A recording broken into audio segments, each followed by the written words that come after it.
Va a arder el país, eso es lo que nos están diciendo, es el capricho de Evo Morales de ser el candidato y volver a la silla presidencial.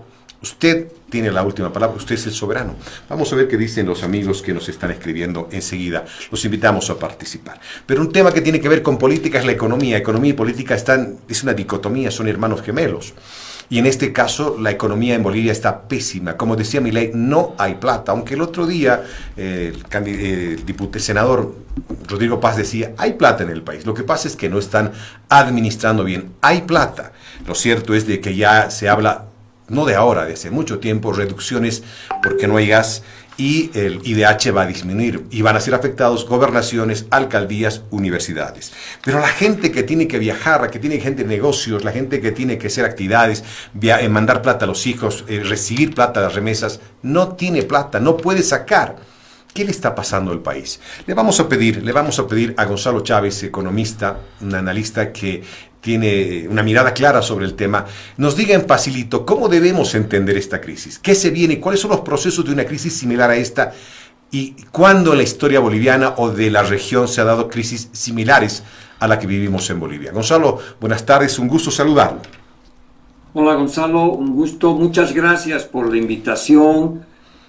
Mira, yo te diría que la situación económica en Bolivia es compleja, pero no es la primera vez que viene y pasa este tipo de cosas. Entonces, estas crisis de balanza de pagos, después se vuelve crisis fiscal, exceso de gastos sobre ingresos, que después esa crisis contagia a un problema de devaluación, lo hemos vivido muchas veces, y tiene diversas intensidades, no siempre son iguales, ¿no? Pero en el diagnóstico es lo mismo, crisis de balanza de pagos, crisis fiscal, crisis cambiaria.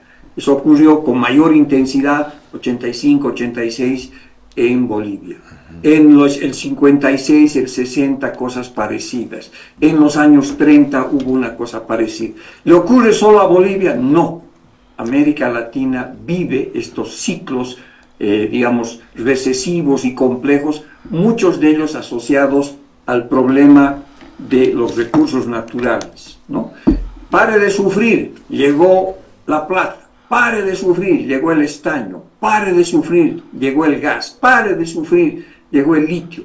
Entonces, este modelo económico que creamos en torno a los recursos naturales lo conocemos hace mucho tiempo. Entonces, los economistas cuando decimos, oye, hace algunos años esto va a pasar, no es porque teníamos una bola de cristal ni éramos unos genios, simplemente habían leído la historia de Bolivia y América Latina y hemos visto en varias oportunidades este tipo de problemas. Es un modus operandi de cierto tipo de populismo económico que tiene varias caras y que se repite una y otra vez, ¿no? Entonces, yo soy relativamente optimista de que esto tiene solución económica. El problema es que tienes que lograr ciertos acuerdos políticos básicos para generar un grado de certidumbre por lo menos aceptable, ¿no? Y estas divisiones, estas peleas también, imagínate cómo fue después del 52 y las grandes peleas del MNR, y aparece el MNR auténtico, el MNRI, el MNR, el PRI, el PRA, ¿no? Y la división que se produjo en el bloque histórico que había dominado durante años la política boliviana. Gonzalo, al final, 80 igual, la misma cosa. Entonces, ahí hay una cosa que se repite, ¿no? Hay una voz optimista ahí que he escuchado decir, hay soluciones y tienen que hacerse acuerdos básicos. ¿Cuáles son esos acuerdos básicos que debe hacer el gobierno? Mira, los acuerdos básicos son acuerdos políticos, no solamente son acuerdos sociales o empresariales. Primer elemento. Segundo elemento, tienes que partir de un diagnóstico sincero. Si el gobierno quiere acordar el diagnóstico y decir, miren, es un problema pasajero, es un problema de liquidez, yo tengo que conseguir algunos cuantos miles de dólares y todo va a volver a la vieja normalidad. Entonces, ese acuerdo es decir, mira, hay un diagnóstico más sincero. Es como cuando vas al médico. Esto no es un resfrío común, no se te va a pasar mañana. Esta es una crisis estructural más profunda. tienes como un cáncer económico que está asociado al enorme crecimiento del Estado, al déficit público, a los subsidios, a la baja productividad, al rentismo, a la captura del Estado por grupos sindicales y corporativos. En fin, hay varios elementos. Entonces, el primer acuerdo político es decirnos la verdad y ser capaz de asumir el diagnóstico. Es decir, sí, esto es el problema. Estamos de acuerdo con el diagnóstico y a partir de eso, obviamente, hay soluciones técnicas. Esas soluciones técnicas, solo para terminar, esas soluciones técnicas pasan por acuerdo con sectores empresariales sociales, sí, pero no es suficiente. Porque ninguna de los acuerdos que se han hecho, por ejemplo, con el sector empresarial o corporativo, pueden ser viables si no se reconcilian, si no acuerdan alguna cosa básica los que han estado 15 años gobernando. Entonces tienen que dar un acuerdo de gobernabilidad básico. Y eso es lo que está ocurriendo, ¿no es cierto? Claramente tú no eres capaz ni siquiera de ponerte de acuerdo con el diagnóstico, ¿no?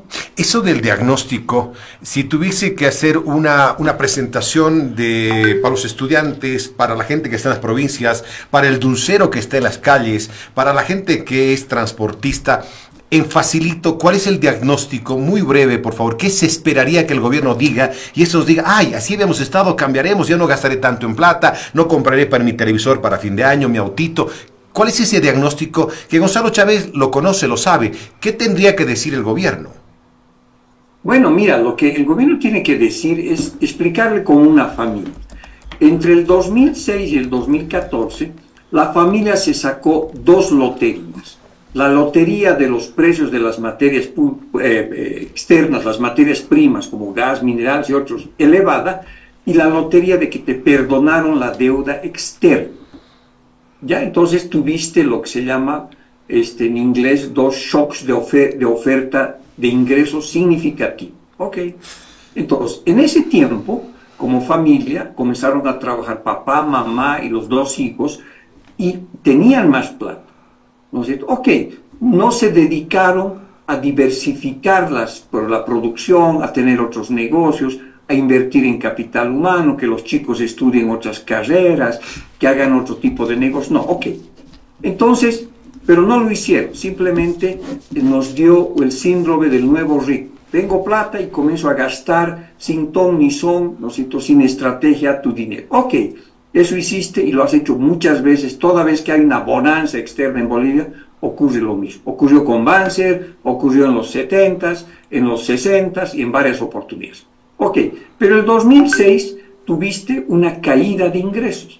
Es como esa familia de 4 personas que recibían 14.000, 13.000 bolivianos, de repente comienzan a gastar 9.000. Entonces, inmediatamente dice, oye, pero yo antes tenía 13.000 y ahora uno de mis hijos y mi mujer no trabajan y solo recibo 9.000. Entonces, la primera reacción es decir, a ver, tranquilos, veremos si esto se va a repetir varios años. Es decir, si el shock negativo de ingresos es temporal o es permanente, lo cual es legítimo.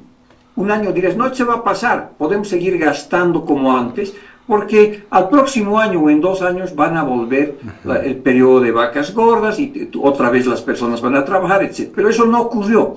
Entonces, en el diagnóstico es entender que esto es estructural, que no es una cosa que se va a pasar. Esta caída de ingresos que has tenido es muy fuerte y está asociada a una cosa muy simple. Tú exportabas de gas natural el año 2014 $6.600 millones. 6.600 millones de dólares. Y te daba un ingreso al Estado de 5.489 millones de dólares. Ok, eso ha bajado a 2.100 millones de dólares en exportaciones y en ingresos del Estado a 1.600, 1.700 millones de dólares. Entonces, ¿cuál es lo básico, lo sensato? Cayeron mis ingresos, no puedo tener los niveles de inversión y gasto que tenía antes cuando toda la familia trabajaba, ¿no es cierto?, y cuando todo funcionaba. Entonces, ¿qué hiciste? El papá sentó a la familia alrededor de la mesa y dijo, querida esposa, hijos, no se preocupen. todo va a seguir igual. Tú vas a seguir gastando en esto, vamos a seguir con tales proyectos de la familia, seguiremos comprando el auto, vamos a construir un par de cuartos alquilados, todo lo mismo. Pero los hijos le preguntan, pero papi, ¿de dónde vas a sacar la plata? Me voy a endeudar con la familia y me voy a endeudar con los vecinos. La deuda externa subió de algo como 20% de deuda interna y deuda externa, algo como 60% ahora. Entonces, para cerrar esa brecha que se te habían caído los ingresos porque bajaron los precios del gas, bajaron los precios de los minerales, tú comenzaste a pedir plata primero a la suegra, después al tío, después al primo. Eso es la deuda interna.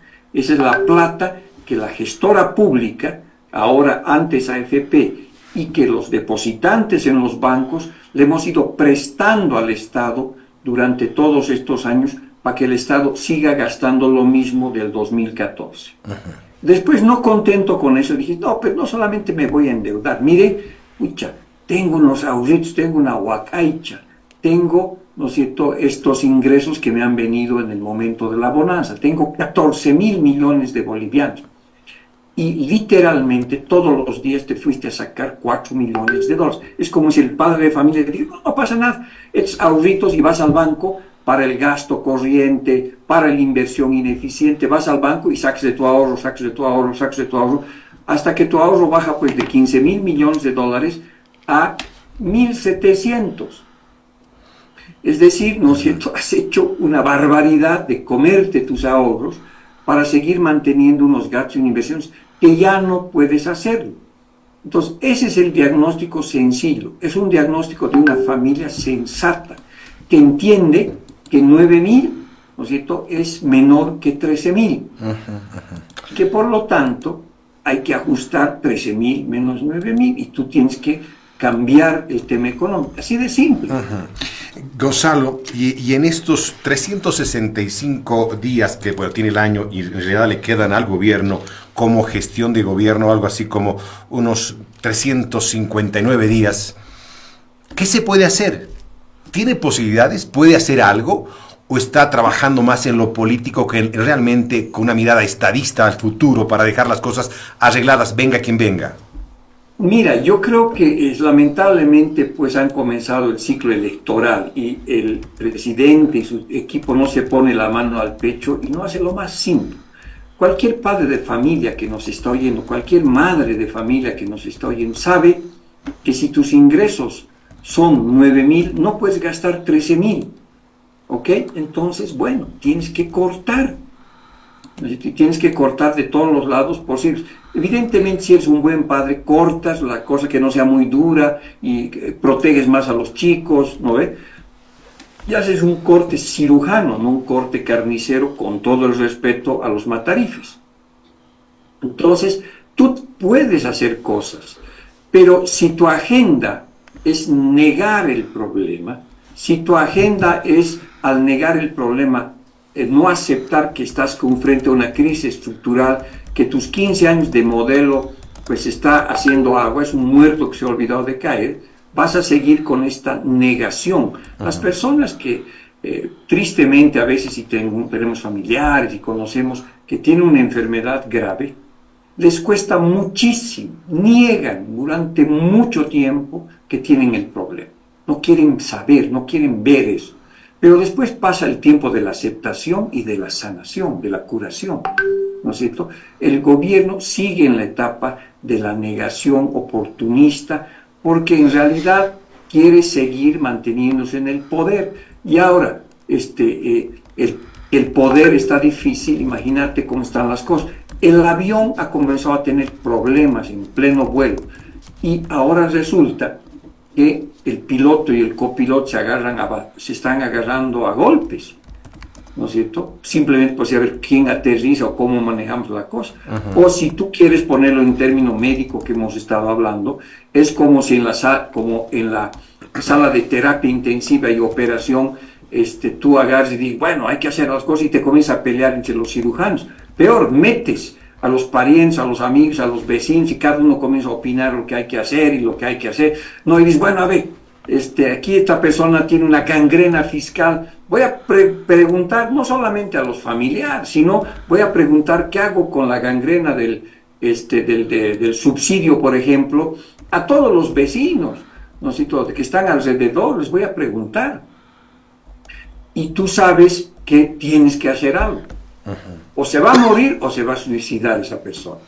Entonces, esa es una irresponsabilidad que está asociada al tema político, sobre todo, a esta angustia de poder por parte de Evo Morales y esta incapacidad de sintonizarse con la historia de Arce Catacora como, digamos, un gran estadista. ¿Tú te imaginas a Víctor Paz Estenssoro llamando a un referéndum para el 21060 para ver qué hacemos si hacemos el 21060 o si no cortamos esto? O sea, no tiene ni pies ni cabeza dada la dificultad. Entonces el manejo demagógico, populista, ¿no es cierto?, que tú sabes que hay que cortar. Si tú gastas con gangrena que tú sabes que la has creado, no le puedes preguntar, oye, ¿te puedo cortar? Y te dice, no quiero que me cortes.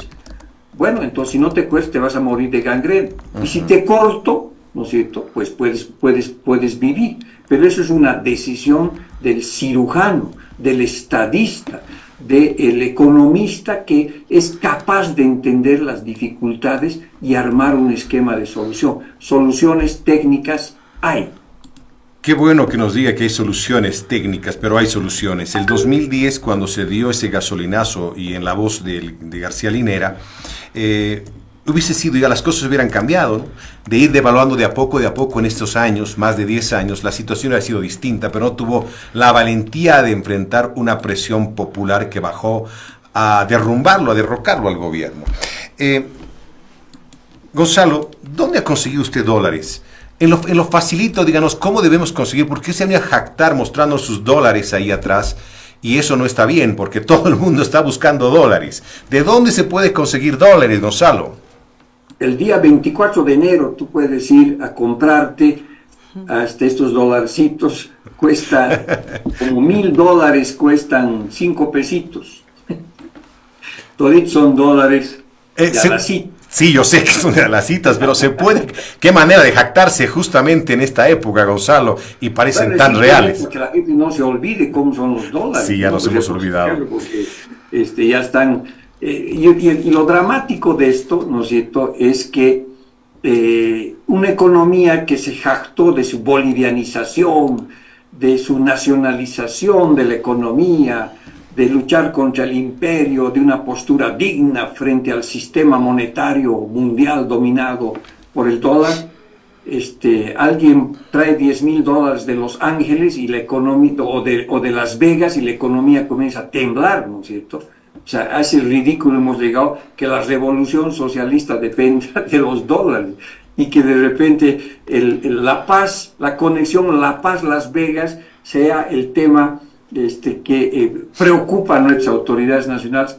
Si de repente 4 locos han ido a jugar a Las Vegas, han tenido la suerte, no sé, de traerse $100,000, ya digamos 1,000,000, si fuera y eso hace que la economía boliviana comience, ¿no es cierto?, a temblar. Eso te muestra el dramatismo de las cosas que tú tienes, ¿no? Entonces, hay soluciones, y la solución del dólar pasa por una solución integral.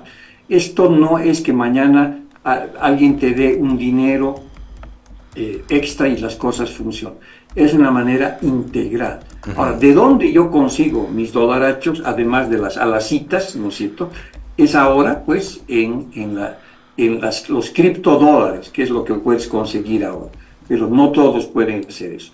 Entonces, para que la economía vuelva a tener dólares, tienes que hacer una política económica integral. Cortar gasto público, mejorar ingresos, cortar política monetaria, volver a un tipo de cambio flexible, promover exportaciones, controlar importaciones, apostar a nuevos sectores generadores de dólares como el turismo, ¿no es cierto? Entonces, tienes que, además, en todo ese contexto, para poder hacer esta transición de esta economía escasa en dólares a una economía más estable, tienes que ir donde la suegra del Fondo Monetario Internacional y decir: Reina, me he equivocado en el pasado, te he dicho barbaridades, pero vas a disculpar, fue en un momento de ofuscación las barbaridades que te dije. ¿Me puedes prestar 3.000 millones de dólares? Los que te devolví la otra vez, te devolví el dinerito. Sí. Bueno, te devolví una partecita para que veas que era mi buena voluntad, si quieres le puedes decir, ¿no es cierto? Entonces, o ir donde los rusos o donde los chinos, decir, bueno, hermanos y compañeros, en nombre de la revolución proletaria mundial, tengan ustedes la gentileza de prestarnos unos 3.000 millones de dólares, juro que les vamos a pagar, mira, el litio va a funcionar otra cosa. Pero ya han ido y les han dicho, sí, muy bien, pues hermanos, estamos con ustedes, pero no sueltan, porque nadie te va a dar. Nos dan el apoyo moral y nada más. Claro, sí, apoyo moral, estamos con ustedes, el hombre nuevo se construye así con sacrificio, la revolución, como decía Lenin, no es como la avenida Dinsky, que es recta, si no tiene recovecos, procesos de avance, dinámicas, dialécticas, bla, bla, bla, bla, bla, bla, ¿no es cierto? Pero en el rato de los billetitos es lo que tú necesitas ahora, es eso. Exacto. Termino con esta consulta, Gonzalo. Preguntarle, sí. Hay mucha gente que mandaba plata a Bolivia, las remesas. Mucha gente también que mandaba de Bolivia a la familia, a sus hijos fuera. ¿Qué está haciendo esa gente? Muchos también están pensando irse del país, migrar a otros lugares para buscar mejor calidad de vida. ¿Qué le recomienda Gonzalo a esta gente que está en esa penuria de mandar, recoger las remesas, no recoger en dólares, o aquellos que quieren salir del país y dicen, aquí no hay futuro? Bueno, mira, a los que tienen que mandar dólares, y obviamente, digamos, los importadores son los grandes, están solucionando sus problemas con los exportadores y están transando afuera. Estamos hablando de la plata grande, ¿no es cierto? Entonces, no estamos hablando de la plata chica que está aquí en los cambios, en las esquinas, en la Camacho Street. No, eso es la anécdota, Gonzalo. El gran dinero se mueve, ¿no es cierto?, entre importaciones y exportaciones grandes, y ahí ellos están intercambiando a un dólar más elevado, 10, 11, no lo sé. Ese es el cambio que el gobierno en algún momento va a tener que aceptar, porque quien no tiene dólares es el Estado, ¿no es cierto?, no es el sector privado en general. Ahora, para las personas, digamos, que necesitan 1.000, 2.000, 3.000 dólares para mandar a sus hijos 2, 3 meses, no, yo creo que el camino ahora es los criptodólares, ¿no? Se llama USDT, están estas plataformas que están ayudando y que es algo que hay que tener, hay una curva de aprendizaje, no es sencilla, pero a rigor las plataformas que te venden y compran dólares es como la Camacho, pero electrónica, donde a través de la metodología que se llama persona hacia persona, P2P en inglés, tú puedes intercambiar. Entonces tú necesitas mandar $1.000, $1.500 afuera, vas a acceder, puedes comprar en alguna plataforma, compras en la plataforma, vas a pagar digamos, un dólar de 11 aproximadamente, 10.85 exactamente, pero vas a tener acceso. Y eso después lo vendes en el mercado europeo, argentino, norteamericano, con un descuento muy chico. Por decirte algo, yo he operado hace poquito, he comprado $500 cripto, ¿no es cierto? Y esos $500 cripto se han vuelto 495 dólares efectivos. Entonces, mi costo ha sido 5%, que es sumamente bajo. Entonces, tú puedes hacer eso para estas transacciones, ¿no es cierto?, pequeñas, que seguramente pues, le están haciendo. Entonces, el mundo cripto es una opción que está ahí interesante, pero son montos relativamente chicos, ¿no? Gonzalo, como siempre, un gusto saludarlo, escucharlo y aprender siempre de estos temas económicos. Un abrazo, Gonzalo, muchas gracias. No, pues un gusto y muchas gracias. Estamos ahí. Qué envidia los dólares que tiene Gonzalo Chávez ahí, ¿no? Sí, yo ni de a las citas hoy. Ni de a las citas. Ni ¿no? de a las citas. Había un tiempo que estaba prohibido poder manejar de dólares, llevar fuera, ¿no? Porque hay gente que se confundió. En las terminales decían, ¿no ve? Porque parecían reales los dólares y tuvieron problemas las personas para salir. Llevar, es que es de a las citas, no te creyeron. Claro, por eso está, en ese caso, Gonzalo, lo que está prohibido es que se impriman estos billetes de a las citas al tamaño real de los billetes, ¿no? Deben ser o más pequeños o mucho más grandes para que no haya esta confusión.